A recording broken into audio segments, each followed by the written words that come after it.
Abran sus Biblias en Isaías capítulo 61, donde ustedes ya estuvieron, donde leyeron. Y vamos a volver sobre esa lectura. Vamos a pensar un poco en eso. En el versículo 1 dice: el Espíritu de Jehová el Señor está sobre mí. Eso es una declaración muy clara, muy sencilla, bastante solemne. Les anticipo que esta fue la lectura que hizo Cristo un día en la sinagoga y les dijo, después de leerla a todos los que estaban reunidos, les dijo: hoy esta profecía se ha cumplido aquí. Y lo iban a matar, ¿se acuerdan? Por haber dicho eso. Pues este pasaje está hablando exactamente de Cristo, puntualmente de Cristo, del Salvador, del advenimiento del Señor Jesucristo. El Espíritu de Jehová el Señor está sobre mí, porque me ungió Jehová y me ha enviado a predicar buenas nuevas a los abatidos, a vendar a los quebrantados de corazón y a publicar libertad a los cautivos y a los presos, apertura de la cárcel. Hermanos, debemos comenzar a pensar en la actitud con la que nosotros leemos la Escritura. Yo no sé a usted qué le dirá este versículo. No sé cómo lo aborda, no sé cómo lo estudia, no sé qué preguntas le hace al versículo, no sé qué diálogo entabla usted con la palabra de Dios, pero esa es la manera de leer la Biblia. No podemos leer la Biblia como leemos cualquier libro. No podemos leer la Biblia como si leyéramos un periódico, una noticia, una revista. No, es Dios hablando con nosotros. Hay un diálogo tácito cuando usted abre su Biblia y comienza a hablar con el Señor. Yo no sé si usted se identifica con los abatidos. No sé si usted presume que no hay abatimiento en su vida, que la pasa chévere todo el tiempo. Hay momentos en la vida que son muy duros y causan mucha tristeza y mucho abatimiento. Yo no sé si usted se identifica con los quebrantados y sabe lo que significa estar quebrantado. Un quebrantado por lo regular no puede hablar, no puede seguir con su discurso, no puede seguir con su conversación porque el llanto no lo deja. Los quebrantados de corazón. ¿Has tenido la sensación alguna vez de sentirte cautivo en un hueco, encerrado en una mazmorra de donde no ves salida? ¿Te identificas con los presos? ¿Te consideras que esa es tu situación? Bienaventurados los pobres en espíritu, porque de ellos es el reino de los cielos. El evangelio no es para los sobrados. El evangelio es para los necesitados. Para aquellos que miró Dios desde la eternidad en esa situación. Y vamos a mirarlo también en el Nuevo Testamento. El versículo 2 continúa diciendo: me ha enviado a proclamar el año de la buena voluntad de Jehová y el día de venganza del Dios nuestro, a consolar a todos los enlutados. Hermanos, yo no sé si ustedes notan esa controversia o esa contradicción o esa tesis y antítesis que denuncia este versículo. Proclamar el año, Imagínense, el año, en nuestro calendario y en nuestro entender, hablamos de 12 meses, 365 días. Dice, a proclamar 365 días de la buena voluntad de Jehová. Y el día, 24 horas de venganza del Dios nuestro. Milenios proclamando la gracia, enviando la invitación a la gente a venir a Cristo.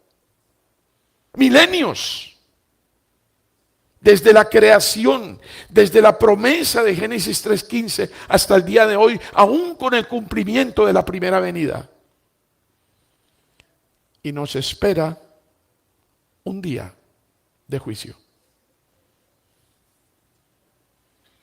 Gracia sobreabundante. Mayor es su gracia. El día de venganza del Dios nuestro. Pero Él fue enviado a proclamar el año de la buena voluntad de Jehová, a consolar a todos los enlutados. Hermanos, la característica de nuestra vida y de nuestra travesía en este valle de lágrimas es el luto. No nos engañemos. Salimos de una y entramos en otra. Y claro, hay unos que han sufrido más que otros y sufren más que otros, pero todos en cierta forma sufrimos. Porque este es un valle de lágrimas, valle de sombra de muerte. El que proclame otra cosa de esta vida ignora que está bajo maldición. Somos necesitados, somos pobres, presos, quebrantados. Necesitamos de este Mesías con el encargo de liberarnos de todas estas cosas. En el versículo 3, a ordenar que a los afligidos de Sión se les dé gloria en lugar de ceniza, óleo de gozo en lugar de luto, manto de alegría en lugar del espíritu angustiado, y serán llamados árboles de justicia, plantío de Jehová para gloria suya.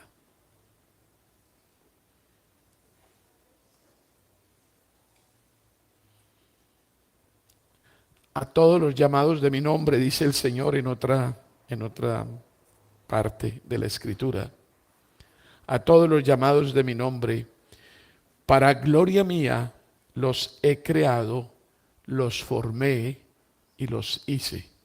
Siempre me ha impresionado esa tricotomía.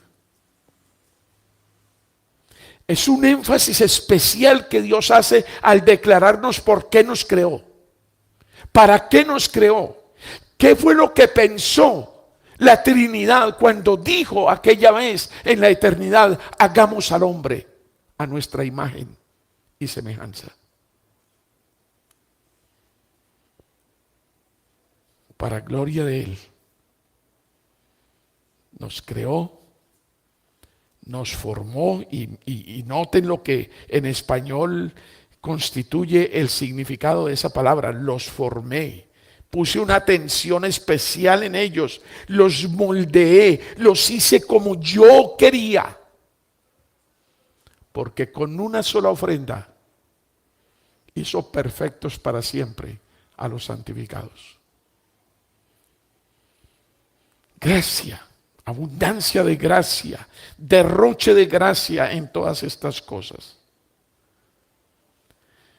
Y cuando Él dice que en lugar del espíritu angustiado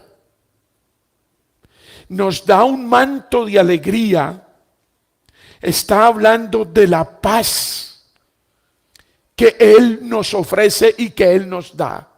Esa paz que Cristo definió muy bien cuando dijo: mi paz os dejo, mi paz os doy, no como el mundo la da.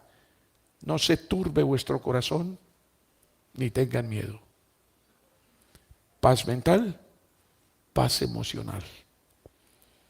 Manto de alegría en vez de espíritu angustiado. Serán llamados árboles de justicia, labranza de Dios, plantío de Jehová, para gloria suya. Y sigue el derroche de la gracia en todo el capítulo. Saltémonos al versículo 10. Vamos al 10. Por favor, me ayudan a repetirlo. El 10, todos, vamos, vamos. En gran manera.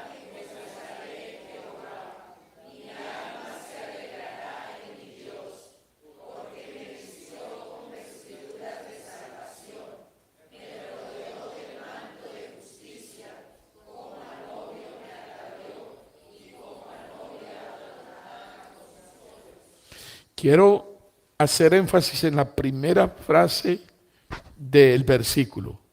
En gran manera, ¿qué cosa? Me gozaré en Jehová. Hermanos, el gozo es algo muy natural y propio de los cristianos, de los salvos. Cuando ustedes analizan las características del fruto del Espíritu Santo, los componentes del fruto del Espíritu Santo, el primero es ¿qué? Amor. Sí, Señor, dígalo sin miedo. El primero es ¿qué? Amor. El segundo, gozo. Dígalo sin miedo. El segundo, gozo. Y aprenda esto de una vez por todas. Si no hay amor en usted, no hay gozo. Si no hay amor en usted, no hay gozo. Y después del gozo, dígalo sin miedo. Paciencia, no paz. La paz. La paz antes de la paciencia. Si no hay amor, no hay gozo. Si no hay gozo, no hay paz. Es toda una cadena y podemos seguir en estas cosas. En gran manera me gozaré en Jehová. Mi alma se alegrará en mi Dios. ¿Por qué? Porque me vistió con vestiduras de salvación y me rodeó de manto de justicia. ¿Qué fue lo que hizo Cristo en la cruz por usted? Recibió tus pecados para ser expiados y te entregó su justicia. La pregunta es, ¿crees eso? ¿Crees eso? ¿Crees eso? ¿Tiene la justicia de Cristo? Pero, por Dios, presbiterianos, un poco más de corazón. ¿Estás seguro de eso? Aleluya. Gloria a Dios. Por eso usted tiene que vivir una vida de gozo. No hay nada que te pueda inculpar.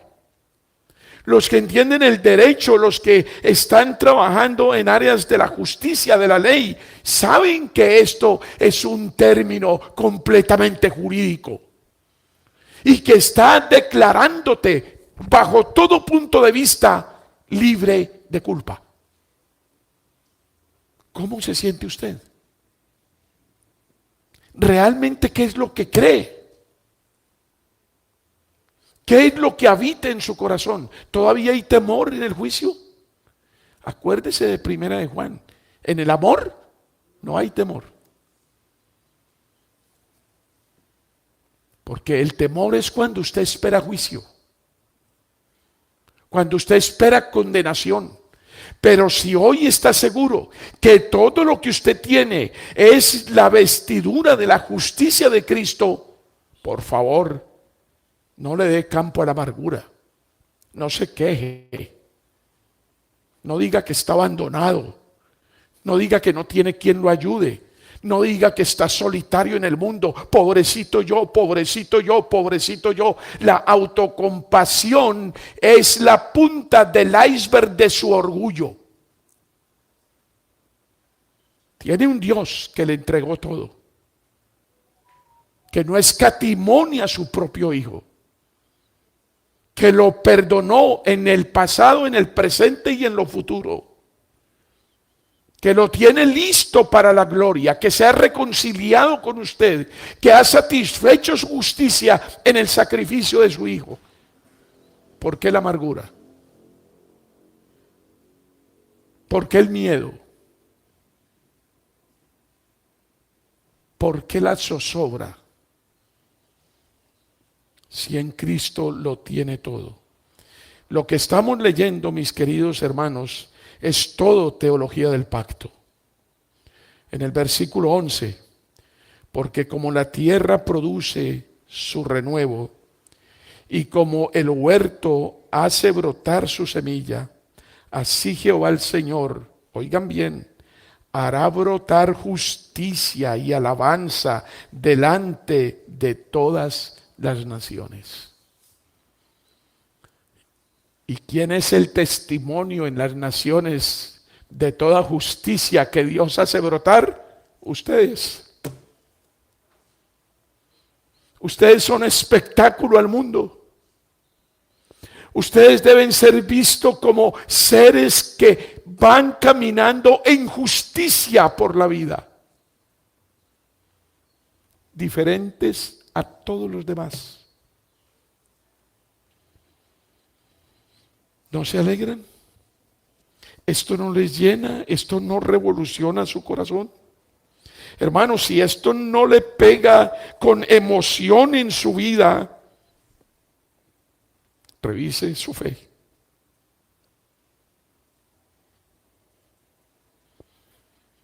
Todo esto es teología de pacto. Pondré mis leyes en sus corazones y en sus mentes las escribiré. Y nunca más me acordaré de sus pecados, dice el Señor.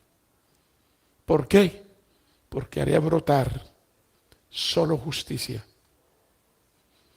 La justicia que ganó la más grande injusticia en el cosmos, la muerte de nuestro Señor Jesucristo. El Evangelio es el mensaje de la Navidad. La buena noticia, las nuevas de gran gozo, eso es el Evangelio y eso es el mensaje de la Navidad. ¿Celebramos? Como les dije en la introducción, esta es la pregunta correcta.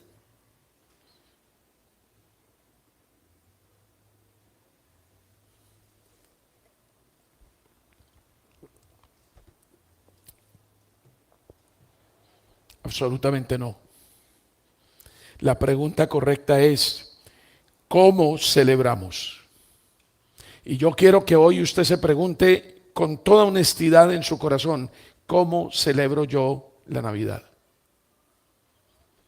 ¿Cómo aprovecho esta pausa? Que entre otras cosas en muchos países del mundo no la tienen. En Estados Unidos es más importante Acción de Gracias en noviembre que la misma Navidad, aunque para ellos es muy importante. Pero allá no tienen sino un día de festejo, el 25. Nada más. Nosotros aquí paramos todo. La vida se cambia en diciembre. Cristianos o no cristianos, celebren o no celebren, pero paran y planean sus viajes, vacían los almacenes,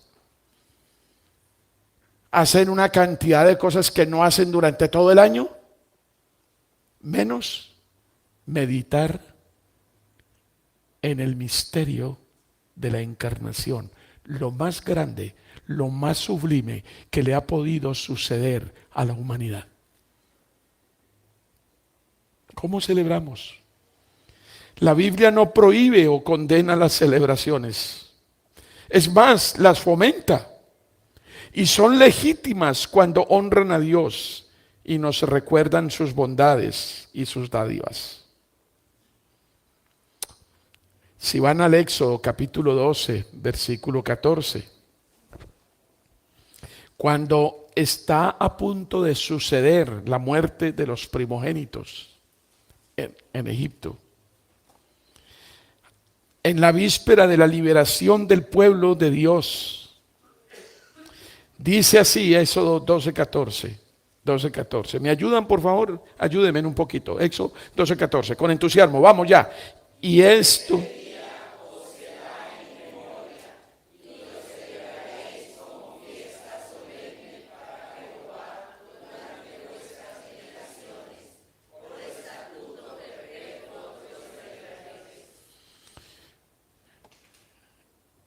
Os será en memoria y los celebraréis como fiesta solemne. Ustedes me dirán, pastor, pero la Navidad no está ordenada en la Biblia. Pues yo quiero informarle que los judíos tienen 5 fiestas principales y unas de ellas no están ordenadas por Dios. Sin embargo, Jesucristo participó en ellas. Vamos a verlo más adelantico. Ahí mismo en el Éxodo 12, el versículo 17. Ayúdenme a leerlo, el 17. Vamos, y guardaréis.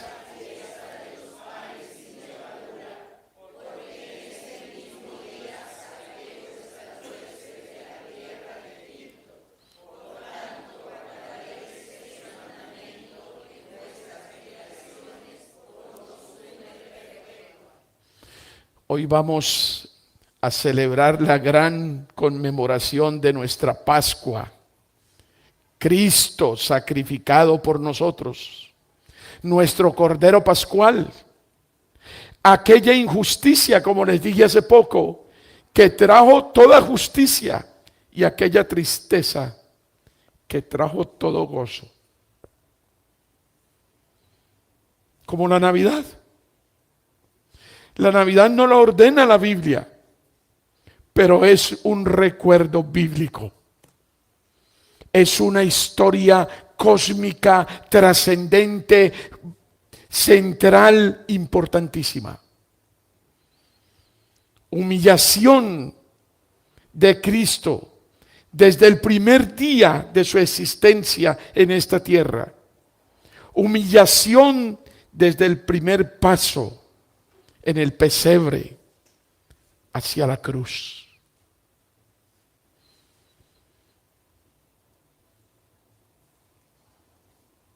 Pero es la noticia de gran gozo. Nos ha nacido un Salvador.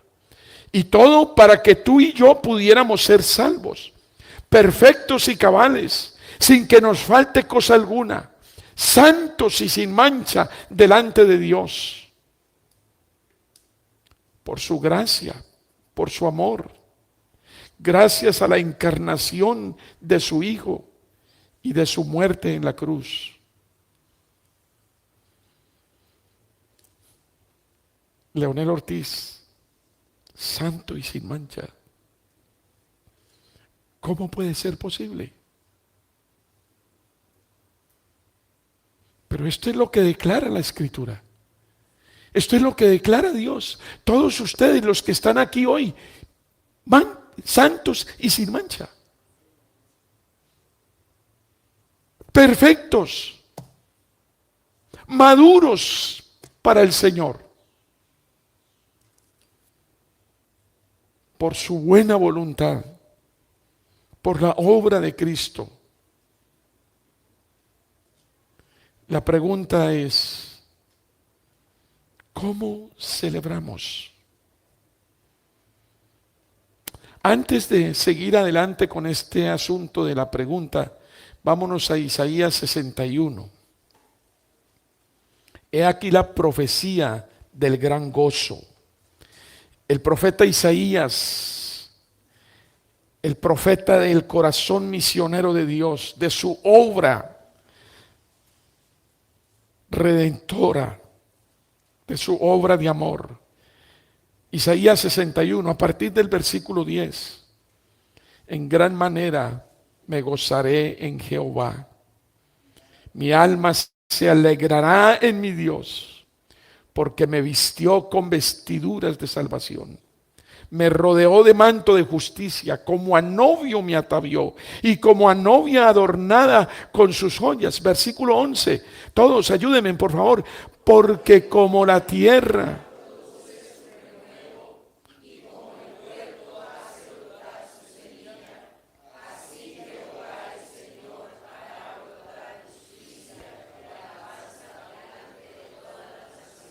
Gracias a Dios que Nicolás hizo énfasis en este versículo después de la lectura, y gracias a Dios que lo estamos repitiendo. ¿Y por qué lo quiero repetir? Porque quiero que lo comparemos con otro que nos lleva al culmen del cumplimiento de esta profecía. Vamos a Apocalipsis capítulo 21 versículo 2. Apocalipsis 21, 2. Y todos se preparan para leer con mayor entusiasmo del que han leído ahora. Porque en este momento nos vamos a encontrar, este momento que está en el futuro, nos vamos a encontrar todos los que estamos aquí, si es que estamos revestidos de la justicia de Cristo. Nos vamos a encontrar allá, en el cumplimiento de la profecía de Isaías. Vamos a Apocalipsis 21, versículo 2. Todos, por favor, todos con entusiasmo. Y yo, Juan, vi la santa ciudad, la nueva Jerusalén, descender del cielo de Dios, dispuesta como una esposa ataviada para su marido. Este es el culmen y el cumplimiento perfecto de la profecía de Isaías. Este es el cumplimiento de la gran noticia de nuestra redención.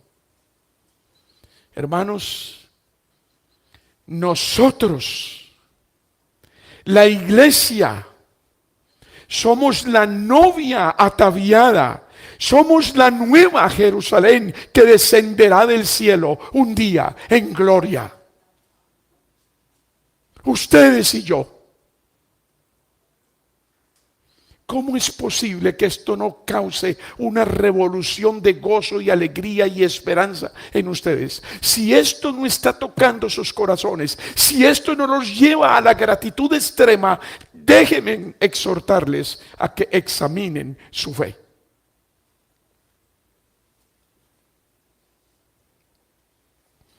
Qué gloriosa y qué glorioso es el cumplimiento de toda la obra perfecta de Cristo. ¿Celebramos? Eso no tiene discusión.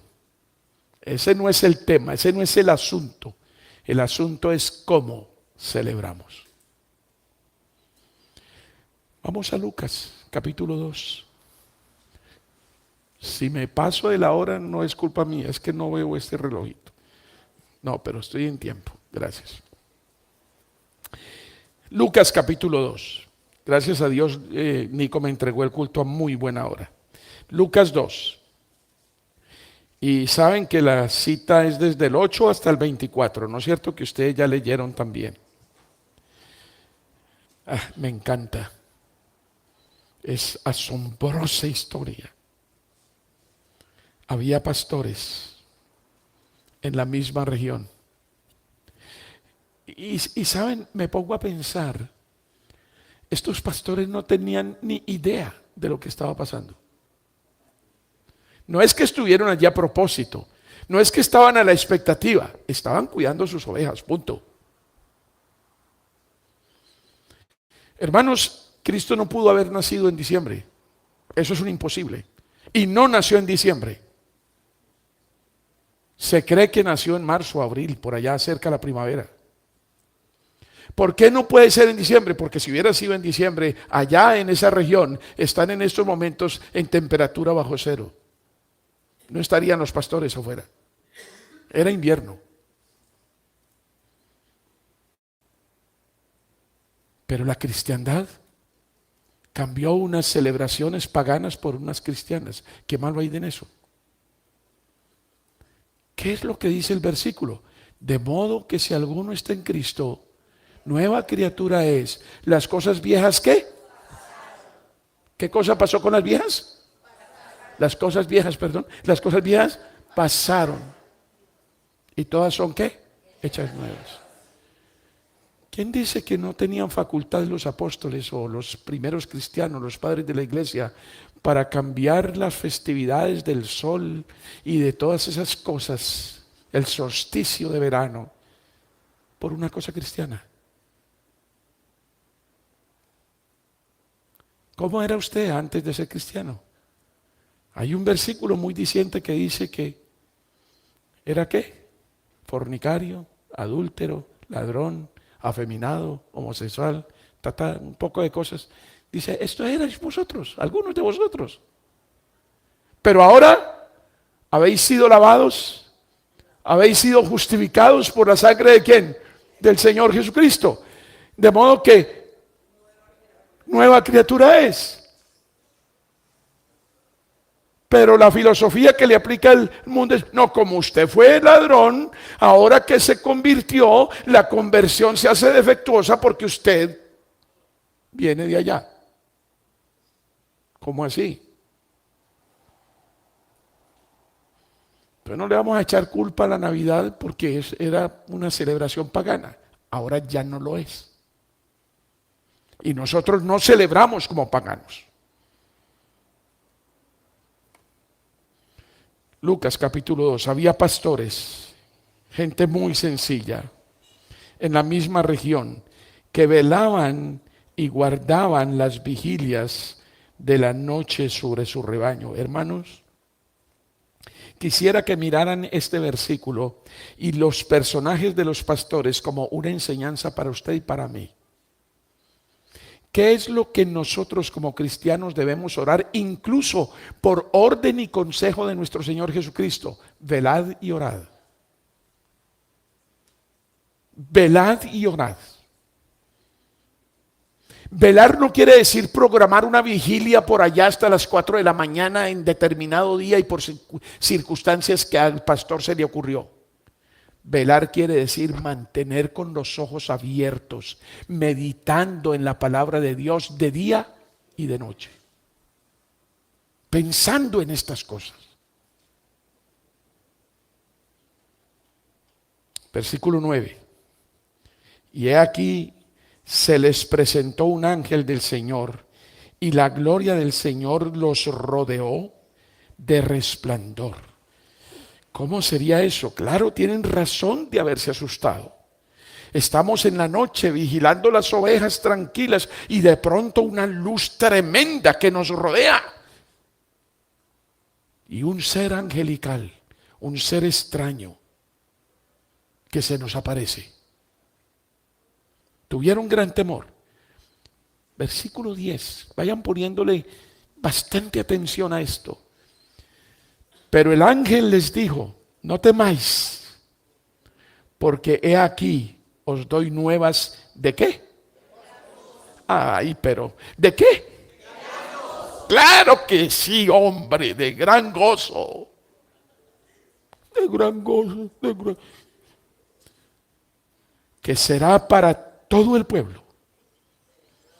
¿Qué fue lo que la Virgen María sintió cuando el ángel Gabriel se le apareció? Miedo, temor, se asustó. Y el ángel tuvo que decirle, no temas, María, vengo a darte una gran noticia.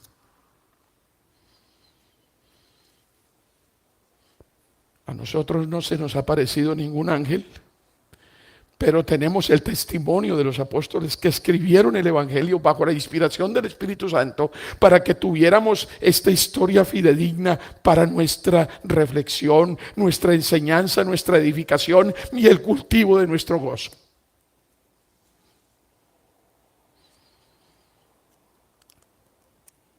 Que os ha nacido hoy en la ciudad de David un Salvador que es Cristo el Señor. Versículo 12 sigue creciendo esta fiesta angelical. Y dice, esto os servirá de señal. Ojo, subrayen en sus Biblias la palabra señal. Esto os servirá de señal. Hallaréis al niño envuelto en pañales, acostado ¿en dónde? En un pesebre, en una canoa donde los animales comían. Porque no había cama para el Rey de Reyes, el Señor de Señores, el Creador del universo. No hubo cama. ¿Por qué pagas CPS? ¿Y por qué pagas prepagada? O un plan especial de atención médica. Porque quieres asegurarte que cuando venga el parto estemos bien atendidos y el niño nazca bien protegido y esto y lo otro. Pues sabes una cosa, tu Salvador, tu Señor, aquel que te amó desde antes de la fundación del mundo, no tuvo prepagada ni plan especial, ni siquiera una cuna donde reposar. Y esto os será por señal. Yo no sé si ustedes me van a juzgar, si ustedes van a mi oficina y son buenos observadores, ustedes verán que yo tengo una colección de pesebres en miniatura. Nadie puede decir que el pastor Leonel está allá orándole al pesebre, o que se está inclinando ante él, o que se arrodilla ante él, o que le prende velas y le pone flores. Nada de eso. Nada de eso. Vivo enamorado de la señal del pesebre. Una señal donde nació mi Redentor, desamparado de los hombres, rechazado en todos los mesones de Belén, humillado desde el principio para que tú no tuvieras que humillarte el día del juicio de rodillas ante tu Dios, reconociéndolo por la fuerza como Señor y Dios. Y para que tuvieras entrada al cielo y no al infierno.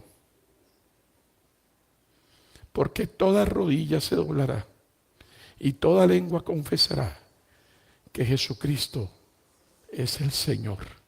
Ese niño que nació en Belén en un pesebre. Y tú te arrodillarás voluntariamente con amor porque lo crees, lo has creído, es tuyo y tú eres de Él. Pero los otros se arrodillarán, quieran o no.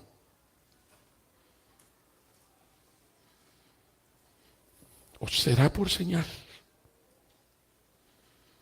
Hallaréis al niño envuelto en pañales, acostado en un pesebre. No adoren el pesebre, no adoren al niño divino. El niño creció y el niño murió en la cruz. No fue el divino niño el que murió en la cruz. Pero aprendan a traer esa señal que ya pasó, pero traigan esa señal a su corazón en cada Navidad. Dense en cuenta que no fue la estrella. Nosotros pensamos que la estrella fue la señal de... No, no fue la estrella. Fue el niño en el pesebre. Versículo 13. Y repentinamente apareció con el ángel una multitud de las huestes celestiales. Huestes, una cantidad incontable de ángeles que alababan a Dios y decían: gloria a Dios en las alturas y en la tierra paz, buena voluntad para con los hombres, buena voluntad para con los hombres. Qué mala traducción de la Iglesia Católica cuando dice gloria a Dios en las alturas y en la tierra paz a los hombres de buena voluntad. Horrible traducción. El hombre no tiene buena voluntad. No puede tenerla, está caído. La buena voluntad es de Dios para con nosotros, representada en esa tremenda señal, el niño envuelto en pañales en un pesebre.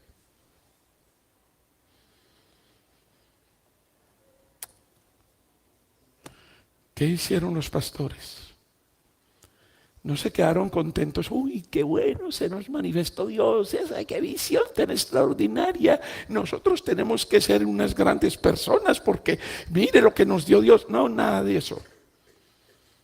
¿Qué hicieron? Se fueron hasta Belén. Pero no se fueron a decir, vamos a comprobar que no. No, estaban seguros que les habían dicho la verdad. Miren el texto. Dice, pasemos pues hasta Belén y veamos esto que ha sucedido y que el Señor nos ha manifestado. Vinieron pues apresuradamente. ¿Y qué hallaron?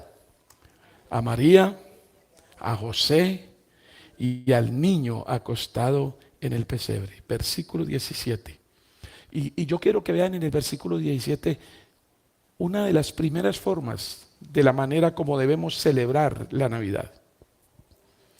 Y al verlo, dieron a conocer lo que se les había dicho acerca del niño. Hermanos, ¿qué hacen ustedes en Navidad? ¿Natilla? ¿Buñuelos? ¿Se van para San Andrés? ¿Qué hacen? Porque si eso es lo único que hacen, celebran como celebra todo el mundo. Pero miren lo que hicieron los pastores. Al verle, dieron a conocer lo que se les había dicho acerca del niño. ¿Qué sabe usted acerca del niño? ¿Qué le puede usted hacer conocer a sus vecinos? En su edificio hacen la novena. ¿Por qué no busca que le den oportunidad una noche para que lea la escritura? Para que haga una oración por sus vecinos. No para que rece la novena. No. Para que haga algo diferente. Para que cuente el sentido que tiene ese niño en el pesebre.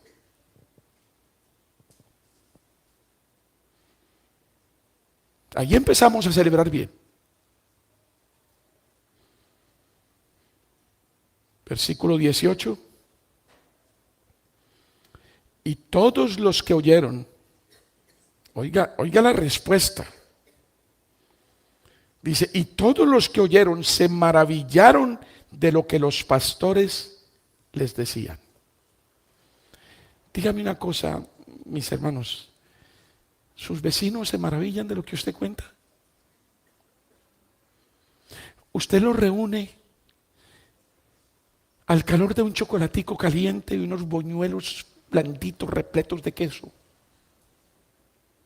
Y ellos quedan boquiabiertos cuando usted les cuenta esta historia. Cuando usted les dice para qué nació ese niño.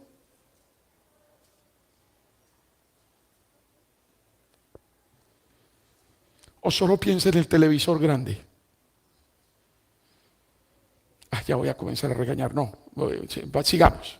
Y todos los que oyeron se maravillaron de lo que los pastores les decían. Versículo 19. Pero María, y quiero que piensen en esto de María, pero María guardaba estas cosas. ¿Qué cosa? Meditándolas en su corazón. Otra forma de celebrar la Navidad. Mediten en lo que esto significa. Dedíquenle tiempo especial. Mediten en su corazón. Versículo 20. Y volvieron los pastores, ¿cómo? Glorificando. Otra forma de celebrar la Navidad. Glorificar a Dios.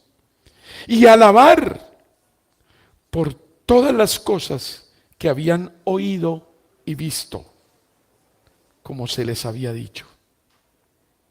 Formas de celebrar la Navidad. Aproveche el tiempo, redima el tiempo, acerque a su familia, reúna a su familia y comparta con ellos el gozo que hay en su corazón por este misterio de amor tan grande que es Cristo Jesús en su encarnación. Mate el marrano, haga más natilla, más buñuelos, dulce de papaya, lo que quiera, lo que acostumbren aquí en el llano, mamona, alguna cosa, pero reúna a la gente y dele sentido a la celebración. Versículo 28. Es un versículo que a mí me cuadra mucho. Qué pena, tengo que mirar el reloj. Uy, tengo 3 minutos. Cumplidos los 8 días para circuncidar. ¿El qué? ¿El qué? El 21. ¿Qué dije yo? Ah, los viejitos nos equivocamos, así que, perdón. 21. Cumplidos los 8 días para circuncidar, la señal del pacto. La señal del pacto. Al niño le pusieron por nombre Jesús, el cual le había sido puesto por el ángel antes que fuese concebido. ¿Dónde se oficializa el nombre de nuestros hijos? En la señal del pacto. Una ñapa, solo una ñapa, nada más. Le pusieron por nombre Jesús, el cual le había sido puesto por el ángel antes de que fuese concebido. Versículo 22. Y cuando se cumplieron los días de la purificación, y quiero que entiendan esto, días de la purificación de ellos, conforme a la ley de Moisés, le trajeron a Jerusalén para presentarle al Señor. Versículo 23, quiero que noten que fue en el rito de la purificación de los padres, especialmente de la madre, después del parto. Y versículo 23, dando cumplimiento a la ley de Moisés, versículo 23, como está escrito en la ley del Señor, todo varón que abriere la matriz será llamado santo del Señor, todo varón primogénito. No niñas, no el segundo, no el tercero, no el cuarto, no el quinto, el primogénito, el que abriera matriz, porque era un recordatorio de los primogénitos salvados del ángel exterminador en Egipto. Rito de la purificación, cosa distinta a la señal del pacto. Versículo 24. Y para ofrecer conforme a lo que se dice en la ley del Señor, un par de tórtolas o 2 palominos. Entre otras cosas, era la ofrenda de los pobres en aquella época. Los que no podían comprar un cordero llevaban un par de tórtolas o 2 palominos, que era lo más barato que se conseguía en aquella época. Lo que quiere decir que José y María eran muy pobres. Asuntos de considerar aquí rápidamente para terminar. La similitud de esta proclamación de los ángeles, gloria a Dios en las alturas y en la tierra paz, buena voluntad para con los hombres, con la proclamación en la entrada triunfal de Jesús a Jerusalén. Rápidamente vayan a Lucas 19:38. Lucas 19:38. Estos muchachos son muy pilos, muy despiertos. Qué gran ayuda nos dan, ¿no es cierto? Lucas 19:38. Vamos todos por favor, ayuden mi voz cansada. Diciendo, bendito.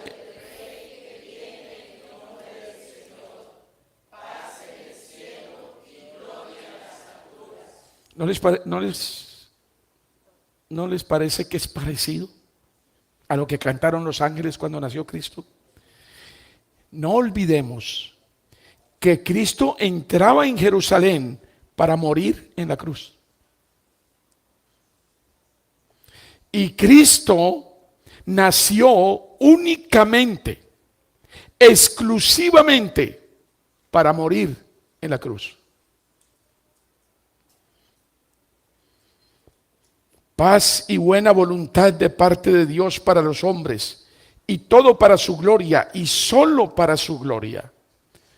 Esta gloriosa manifestación solo describe la fiesta celestial que implicó la encarnación del Hijo de Dios para redimir al pueblo del Señor. Y la entrada triunfal a Jerusalén mostró gozo rebosante por el sacrificio que iba a reconciliar a Dios con su pueblo. Los ángeles y el trono de la gracia celebraron este maravilloso acontecimiento, esta madurez espectacular de los tiempos. El cielo, todo un ejército de ángeles celebraron el advenimiento del Hijo de Dios a la tierra. Es como si estuviéramos frente a la gran voz que dijo: este es mi Hijo amado, en quien tengo complacencia, a él oíd. La autenticación del Padre para con su unigénito, su amado, que al formarse en el vientre de María la Virgen, desde el primer momento de su gestación, inició la humillación visible para culminar en la horrible muerte de cruz, el justo por los injustos. Y los cristianos de hoy, muchos de ellos no quieren celebrar. En el libro de Samuel, en el primer libro de Samuel, en el capítulo 2, versículo 1, no lo vamos a leer, se nos habla del corazón regocijado de Ana, porque el Señor respondió su oración y venció su esterilidad y le dio a Samuel. En Lucas 1, a partir del versículo 46, está lo que se conoce en la cristiandad como el Magnificat de la Virgen María, el cántico de la Virgen María cuando visita a su prima Isabel. Es muy interesante, el versículo 46 dice: entonces María dijo: engrandece mi alma al Señor. Versículo 47, y mi espíritu se regocija, se realegra en Dios mi Salvador. Imagínense lo que no ven los católicos romanos: a María regocijándose por el nacimiento de Jesucristo, que está en su vientre, pero que es su Salvador. Al ella necesitar un Salvador y hablar de eso, está admitiendo que ella es ¿qué? Pecadora. Versículo 48, porque ha mirado la bajeza de su siervo. De su sierva. Todos nosotros somos bajos. ¿De dónde nos rescató el Señor? ¿De dónde nos levantó? ¿De dónde nos sacó? Y podríamos leer muchas cosas más, pero el tiempo es cruel y tendremos que dejar parte de nuestro sermón para otra ocasión. No tenga miedo de celebrar. No tenga miedo de celebrar. No le ponga oído a lo que dicen los necios. Si usted hace arbolito de Navidad, no lo adore, no ponga esperanza en él, no tergiverse las cosas. No la voy a juzgar si hace arbolito de Navidad. Celebra con natilla y buñuel, tampoco. No tenga miedo de celebrar, tenga temor y tiemble si celebra mal. Y podemos celebrar mal aunque no nos embriaguemos, no bailemos, no derrochemos y no hagamos lo que hace el mundo. Podemos celebrar mal. Noticia de gran gozo: os ha nacido un gran Salvador, Cristo Jesús el Señor. Celebre eso.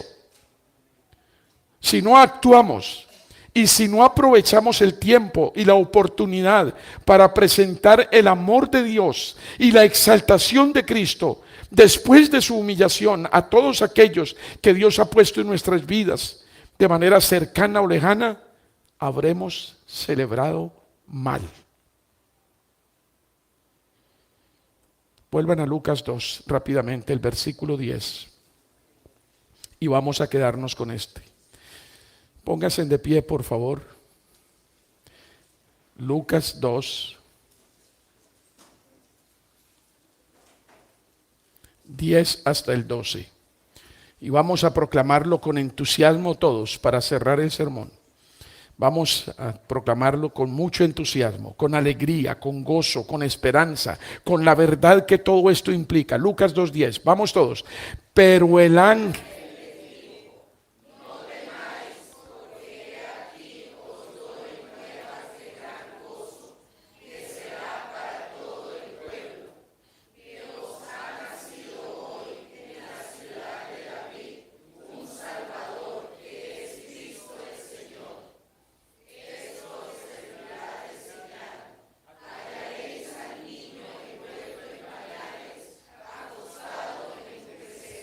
El 12 con más entusiasmo, con más entusiasmo. El 12 otra vez.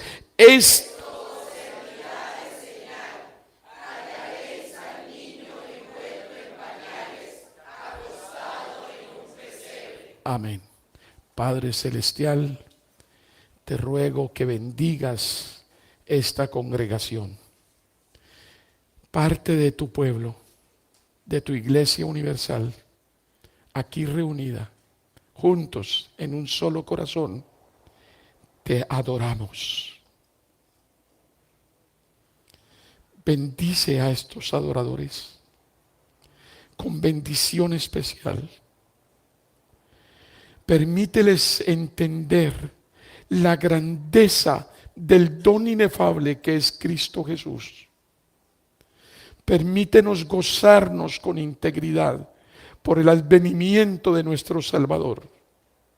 Y bendícenos con devoción, con amor, con entrega, con obediencia, con convicción, con fe. Ayúdanos a crecer y ayúdanos a ser mejores y ayúdanos a ser tus hijos, agradecidos, adoradores en espíritu y en verdad. Padre, bendice hoy y en esta Navidad y durante todas sus vidas a mis hermanos que están aquí hoy presentes. En el nombre de Cristo Jesús. Amén.